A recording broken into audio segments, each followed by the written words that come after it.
the liturgy of the church is comprised of the 7 sacraments, most essentially. So there are 7 great signs. Okay, how many days of creation? He created everything in 6 days. He rested on the 7th day. The 7th day is the day of the covenant. It's the sign of the covenant. 7. Whenever the Jews use the word covenant, they would say that God is sevening himself to us. Covenanting. He's creating a familial bond. That's what a covenant does. And there are 7 of these signs that Christ instituted, but they all communicate one divine mystery of God's love for us. Okay? The sacraments are therefore our participation in the divine life of God. Okay? God created us, but then he elevates us. He raises us up into supernatural life. This is what baptism effects in us. And we're going to talk about each of the sacraments, but that's what we're initiated into. It's not just a rite that we do so we can go home and have a nice cake and a little party. I mean, that's great.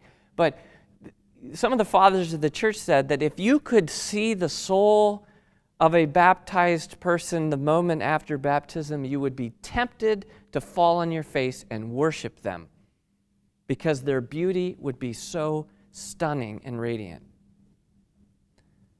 So the sacramental life divinizes us. It elevates us to supernatural existence.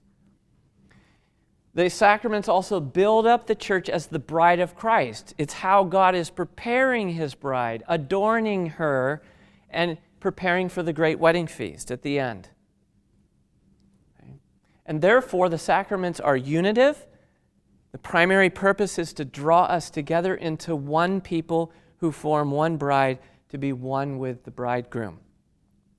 But the sacraments are also fruitful because the purpose of that unity, just as we know in any conjugal act, the purpose of that unity is fruitfulness. Okay, the purpose of love is fruitful by its very nature. Okay, desire, love multiplies itself. This is the very architecture of creation, of God. So the sacraments are to bear fruit in our lives, and the fruit that they are to bear is the fruit of Christian virtue. Okay? And that virtue is what enables us to enter more deeply into that union.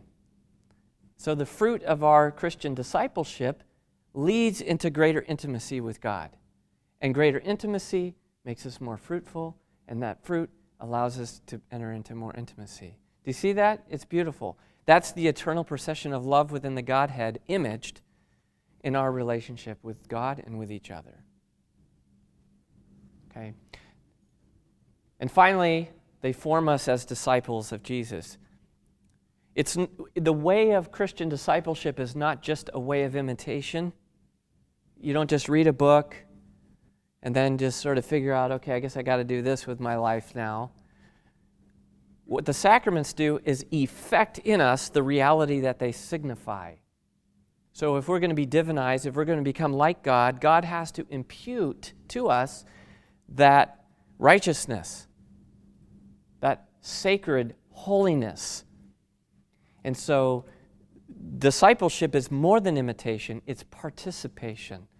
We have to participate in the very reality of Jesus Christ. We have to put on Christ, as St. Paul says.